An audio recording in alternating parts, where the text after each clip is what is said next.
Comme chaque semaine, nous recevons un membre de l'équipage. Alors ce soir, je suis heureux d'accueillir le maître principal Gambé, un des bienfaiteurs du magazine cdg.com, puisque c'est grâce notamment à lui que nous avons retrouvé donc un local pour monter à nouveau votre magazine.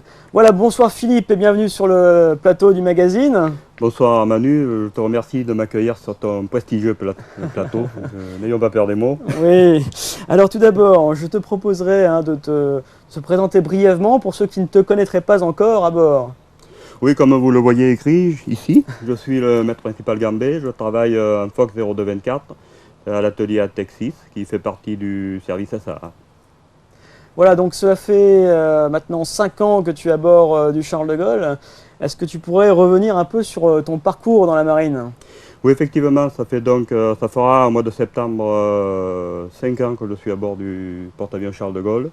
Je suis rentré dans la marine au siècle dernier, en 1977.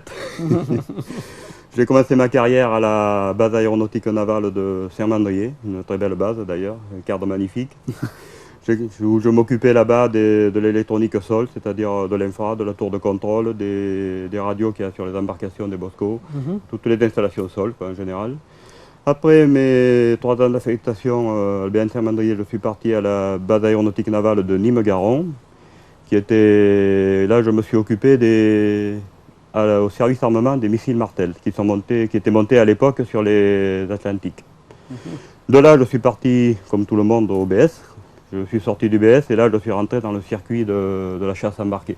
D'accord, donc le premier pas sur le porte-avions. Voilà, c'est ça. J'ai découvert un nouveau monde par rapport aux bases à terre. Ça a été je ne dirais pas une révélation, mais une excellente expérience. Oui.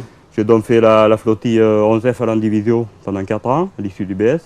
Je suis redescendu ensuite ailleurs faire 4 ans à la 17F, donc j'ai fait 8 ans de flottille embarquée à suivre. Et de là, après ces 8 ans de flottille embarquée, je suis arrivé à la BAN hier, affecté à la TEC. Donc j'ai pu mettre en pratique tout ce que j'avais acquis au cours de ces 8 ans de chasse embarquée. Voilà. Donc là, après le porte-avions, on embarque sur le Charles de Gaulle, c'est ça? Exactement, j'ai fermé donc au changement de configuration de la base aéronautique de hier. J'ai démonté la TEC de hier pour venir monter la TEC du porte-avions Charles de Gaulle en 1977. On fait ses bagages, on les met sur le porte-avions. Voilà. Bien. Voilà. D'accord. Donc là, à bord, ta spécialité c'est d'ARAE. Voilà. En quoi consiste-t-elle en fait? Alors d'ARAE, ce sigle cache en réalité un électronicien d'aéronautique. C'est-à-dire l'électronicien d'aéronautique, c'est une personne qui s'occupe de l'électronique que l'on trouve dans l'aéronautique navale, c'est-à-dire soit les bases à terre, c'est-à-dire l'électronique sol, le matériel des tours de contrôle, le matériel qu'on trouve dans les PCOPS, les interphones, tout ce qui est électronique sol en général. Il y a aussi une autre branche qui fait partie des ateliers. On peut être amené à travailler en atelier, c'est-à-dire dépanner le matériel qui vient des aéronefs déposés par les flottilles, ou on peut aussi se trouver affecté en flottille de chasse ou flottille de lourd pour travailler directement sur aéronefs, sur le matériel qu'il y a dans les aéronefs. D'accord. Alors, à bord, tu travailles à la TEC. Alors, est-ce que tu peux nous dire un peu qu'est-ce qui se cache derrière ce sigle? Et puis, au sein de quel service vous vous intégrez? Alors, l'ATEC, c'est un sigle qui veut dire Automatic Test Equipment Complex. Contrairement aux apparences, c'est un matériel bien français, créé par l'aérospatiale. Il a été développé avec la création du Concorde pour tester les équipements de navigation du Concorde. On en est actuellement à la 6e génération d'ATEC. C'est un banc automatique qui marche tout seul très bien, piloté par un ordinateur qui permet de tester tous les appareils qui sont montés sur les aéronefs. Alors, donc la TEC s'intègre au service... Il s'intègre au service SA, service des ateliers aéronautiques. C'est une branche des ateliers aéronautiques qui fait partie de la maintenance des systèmes, c'est-à-dire simulateurs, bancs automatiques et tout ce qui est informatique d'environnement. D'accord.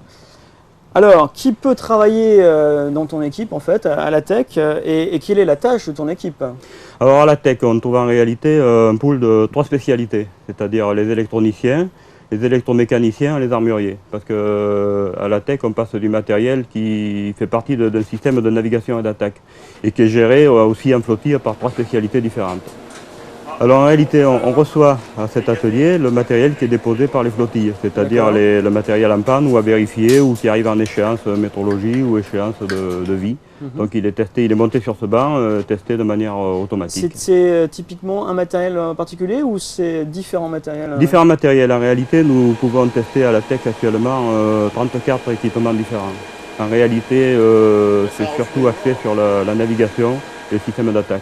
C'est-à-dire les centrales à inertie pour la navigation. Et système d'attaque, nous avons les calculateurs de tir qui s'appellent UAT, unité d'attaque. Les systèmes de visualisation tête haute et tête moyenne, VTH, VTM, qui servent beaucoup aux pilotes pour ces conduites de tir. Et aussi, on fait un peu les petits instruments de navigation, les indicateurs de navigation et tout ces genres ça concerne en fait qu'un avion ou est-ce que c'est plusieurs avions ? Ça concerne, c'est réservé uniquement aux super-étendards modernisés, la TEC. D'accord. Voilà, on ne passe que du SEM. Ok. Bon, alors, est-ce que tu peux me dire maintenant, en fait, est-ce qu'il y a une différence ou quelle est la relation, je dirais, entre vous, les techniciens de la TEC, je dirais, et les gens des flottilles, qu'on appelle, je crois, flotillards ? Flotillards. Une très bonne relation, en général. Donc, plus sérieusement, les gens des flottilles sont présents autour des avions, au BTA. Et il demande donc au pilote les problèmes qu'il a eu en vol. Le technicien des flottilles dépose le matériel supposé en panne ou à vérifier et l'amène donc à la TEC pour une vérification.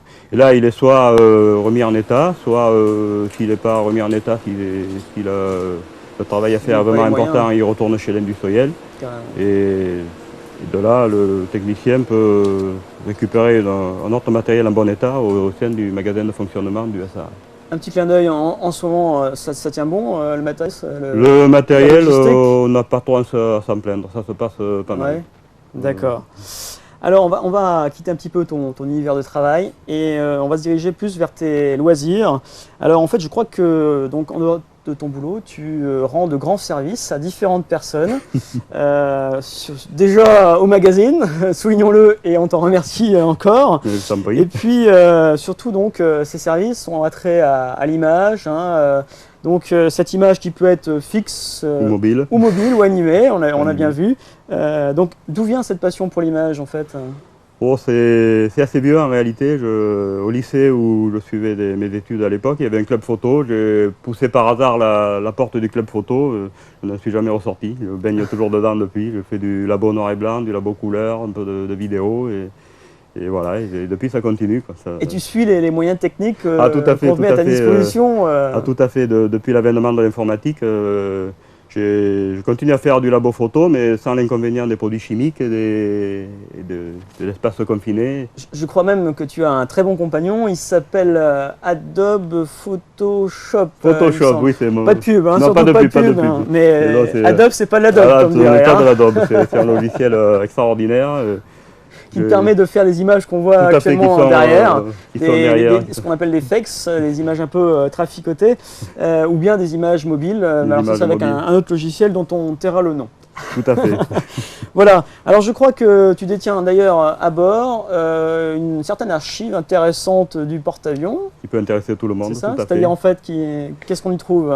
On y trouve énormément de choses en réalité. Quand je suis arrivé en 1997 à bord du porte-avions, bon, je vivais à bord, vu que je suis originaire du Sud, donc je vivais à bord, il fallait que j'occupe mes soirées. Donc j'ai commencé à rechercher tous les articles et les coupures de journaux qui parlaient du porte-avions Charles de Gaulle et les magazines en général.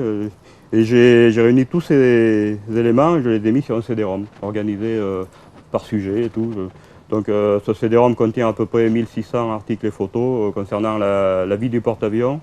Depuis la découpe de la première tôle jusqu'à l'admission au service actif le 18 mai dernier. Donc on y voit des articles, des timbres, c'est ça ? Des photos, il y a un peu de des messages, des premiers reportages, voilà, moult choses. Diverses et variées. Très intéressantes. Alors je crois que l'image en fait occupe une grande part de ton temps libre, mais il me semble avoir entendu que tu t'essayais aussi à la musique et t'avoir vu dans des manifestations à bord.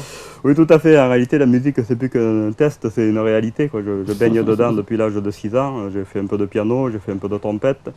Et à l'armée, j'ai eu l'occasion de rencontrer des gens qui m'ont permis de m'y remettre, qui m'ont donné envie de m'y remettre, quoi. C'est surtout sur le Charles de Gaulle D'accord.